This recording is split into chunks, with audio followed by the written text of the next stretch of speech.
What's up, everybody? Saying in my last vid, I was bringing up that my dad passed away last month, that I'd show you some of the things that I inherited from him. But just gonna do three things in this vid. Some of the cooler stuff, including that watch that I was talking about that's from the 1800s that still friggin' works. Anyways, I'm trying out this camera that's built into my iMac just to see how it does compared to the one that I use for my regular computer, which is a Microsoft HD Cam. That one's 720p. I still don't know what the quality is of this camera, and the only program I can find to do videos so far is called Photo Booth, which good enough. It's kind of like what was with my old camera on the software, where you got all the different effects to change your face or the background or whatever, which some of the effects are pretty cool. There's one that makes it's like everything looks bright, but it's almost like an anime type look that it puts over you and everything in the background. And then there's another one that's like comic book, where it looks like everything's been hand drawn. So might fart around and try some videos with that. So anyways, he knew I liked the knives, and this knife goes back to when I was a little kid. That's as far back as I can remember on this one, and I know he had it for longer. It was this carry-around knife for a long, long time. Anyways, this is made by Camelus, New York, model 29. And the blades alone show its age because they are not stainless steel, they're carbon. Actually, it's in pretty good shape. He took care of his knives, if anything. It was everything else that he didn't take care of, man. There are very few things that I have found so far that are in one piece. Anyways, wasn't much for wearing rings. Once again, my dad was weird, because that includes his wedding ring. Never wore it, unless my mom told him to for a day or something. And she'd say, "Can you put it on to show that we're married?" It's like, otherwise he wouldn't wear it. So his wedding ring's like damn near new looking, and hers is all scratched up from wearing it. But this ring, lucky enough that it fits my pinky finger. It's pretty small, but nice. And he had cards with some of his old stuff, just to give a little bit of history on it, or just how old it is. Anyways, he says this goes back to the 50s when he got it, so the ring's probably a bit older than that. And it was some guy that showed up on their property that had broke down and was needing some gasoline, so he traded the ring for a tank full of gas. And I don't know if he did it immediately back in the 50s or later on, but he said it was appraised for $50 back then, which means it's got to be worth a lot more than that now, as it's gold and it's got a ruby in it. Don't know how many carats, but in good shape. So once again, he never wore his rings, so at least I got a really nice ring. And it really stands out with all my goth stuff, as I'm into the finger armor and stuff for my rings, so definitely stands out. Okay, now for this watch.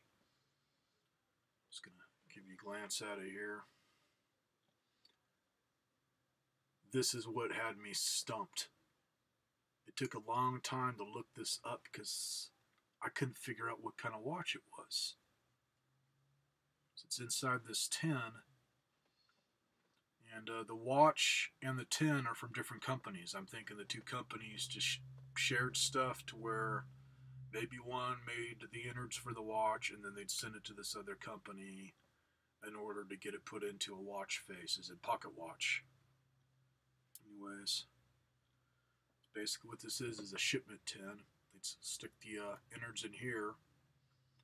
This is made by Illinois Watch Company out of Springfield, USA, and this is dated June 14th, 1907. So old enough on the tin, and the watch, like I say, is older. So you just give it a twist. And then there's another tin inside that holds the contents. And everything has kind of like a spring thing on it to keep it from not wobbling or anything. It's in there really solid. And I think I mentioned in the last vid that this one winds up with a key. which key's missing. I don't know if he had it originally or they supplied that once you'd send it in to get it put into a watch face, but I don't know. But I looked it up, and little tiny key to where it's for one of those square peg type posts. That's just sticking out the side there so they can wind it while it's in this to make sure everything's functioning still after being shipped.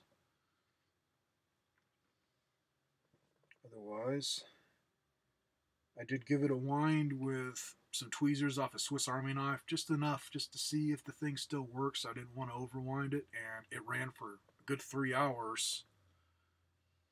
Then after that, I'm thinking it's just from sitting around dirty or whatever, where it just needs a little bit of work done. But now I can get it running, but it'll quit, and then you got to give it just a slight tap to get the wheels spinning again. It's like the balance is off on it or whatever. So this one's made by Elgin National Watch Company, and I think the model is 1881. I may be wrong on that. If I am, find out, because where I ended up looking this up online. So show you guys a close-up of the face. It's just pretty typical, other than the arms on it and stuff. Hard to show in the video, it's just making it look black, but if you take this out in direct sunlight, it's this really beautiful blue oxidized look. And then some of the screws holding pieces together, they got that same blue oxidized type look to it. Really, really pretty. It does have a lot of etching around it, but this camera and my other camera just won't pick it up. It's just the detail's too fine. But it says in script on the back of it, Elgin National Watch Company, and then the model number is 808819, and that's what I ended up looking up on a website where it just had a list of all the ones they made, and then it would give kind of just what years that certain model was made in, and that's where I got 1800s. I can't remember how long they were making these. I don't even know if they're around anymore. But there's all the mechanism. It's just not going to show.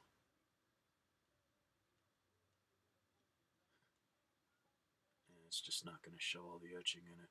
This is one where you just got to see with the naked eye. So just really beautiful. So anyways, since I'm not familiar with this cam and have no idea how big a file this is going to be, call it quits here. And if I find any other stuff that's worthy of showing, I'll do another vid. This is more of just a test one to see how this does compared to my others. So, catch you guys later.